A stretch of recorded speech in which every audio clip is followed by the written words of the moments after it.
Complaint mostly काय असते केसांच्या बाबतीत, पेशंटची गळणे है ना, खालित्य आहे की नाही. आता केस हे अस्थिधातूचं मल आहे ना, म्हणजे मल आहे म्हणजे ती गळणारच आहे ना. म्हणजे रोज जर आपले एक अप्रॉक्स 20 केस गळत असतील ना, तर इट इज नॉर्मल है ना, त्याची काळजी नको करायला. पण त्याच्यापेक्षा जर जास्त केस गळतायत ना, तर आपण त्याचा नक्की विचार करायला पाहिजे. आपली प्रकृती समजून आपण आपल्या केसांकडून अपेक्षा ठेवावी है ना. आधी ते सगळं बघावं, दुसऱ्यांचं आहे म्हणून फक्त दिसण्यासाठी असं कधीच करू नये. हे लिहून ठेवायचं है ना, या वयात हे खूप जास्त होतं बरं का. कंपॅरिझन कधीच करू नये. ठीक आहे. स्वस्थाची व्याख्या काय सांगितली आयुर्वेदात?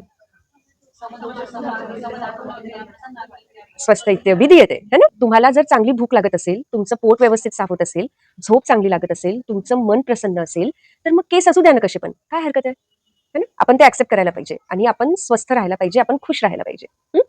खूप वेळा काय होतं, या फंद्यातच नको ते केमिकल लावून, वेगवेगळे लोशन्स लावून, हेअर पॅक्स लावून केस तर चांगले होतात, पण मॅक्झिमम तुम्ही जर बघितले ना, तर याच्या कंटेंटमध्ये लेड असतं बरं का. केसांसाठी जे वापरल्या जातात त्यांनी केस चांगले होतील मे बी, पण त्यांनी स्किन खराब होते. म्हणजे मग तुम्ही इमॅजिन करा की केस खूप चांगले आहे आणि चेहऱ्याची स्किन खराब आहे, चांगलं वाटेल का? हे अजिबात काही कामाचं नाहीये. म्हणून जे नॅचरल आहे ते ऍक्सेप्ट करावं, हेच आपल्यासाठी योग्य आहे ना. आणि कुठलीही स्त्री जेव्हा आपल्याकडे खालित्यासाठी येते किंवा केसांच्या कोणत्याही आजारासाठी, कंप्लेंटसाठी येते, तर सगळ्यात आधी आपला प्रश्न काय असायला पाहिजे की पाळी कशी आहे है ना. स्त्रियांच्या बाबतीत मागे पण हे आपण बोललेलो आहे की कुठल्याही कंप्लेंटसाठी, कुठल्याही आजारासाठी स्त्री जेव्हा आपल्याकडे येते ना, तर तिच्या आजाराचा रस्ता, फिजिओलॉजीचा पण रस्ता आणि ट्रीटमेंटचा पण रस्ता हा तिच्या गर्भाशय आणि स्तन्याशय वरूनच जातो.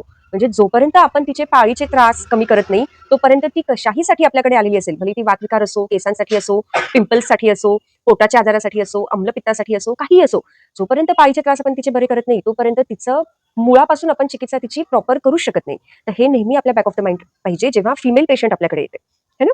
आणि अजून का असं फिमेलच्या बाबतीत आपण गर्भाशयाचा विचार करायला पाहिजे, कारण गर्भाशयाचं स्थान काय आहे, कटिल प्रदेशात गर्भाशय आहे. तो स्थान कोणत्या वायूचा आहे, अपान वायूचा आहे. वाताची निर्मिती कुठे होते, सिकम मध्ये, जिथे पुरुष धराकला आहे तिथेच अस्थि धराकला आहे आणि तिथेच अस्थिधातूची निर्मिती होते. आणि अस्थिधातू जर प्रॉपर निर्माण झाला, त्याचा इम्पॅक्ट कशावर पडतो, म्हणजे कशाचा इम्पॅक्ट अस्थिधातूच्या निर्मितीवर होणार आहे, अपान वायूचा. मग गर्भाशयाच्या विकृती असतील, पाळीचे त्रास असेल, म्हणजे काय, त्यांचं अपान बिघडलेलं आहे, म्हणजेच काय होणार, अस्थिधातू व्यवस्थित बनणार नाही आणि म्हणून केसांचे प्रॉब्लेम होतील है ना. म्हणून असा हा पूर्ण विचार आपण आयुर्वेदात करतो. म्हणून आपल्याला अपानाचा विचार करणं, अस्थिधातूचा विचार करणं, पाळीचा विचार करणं, मल मूत्र सगळ्या गोष्टींचा विचार आपल्याला केसांच्या ट्रीटमेंटमध्ये करावा लागतो.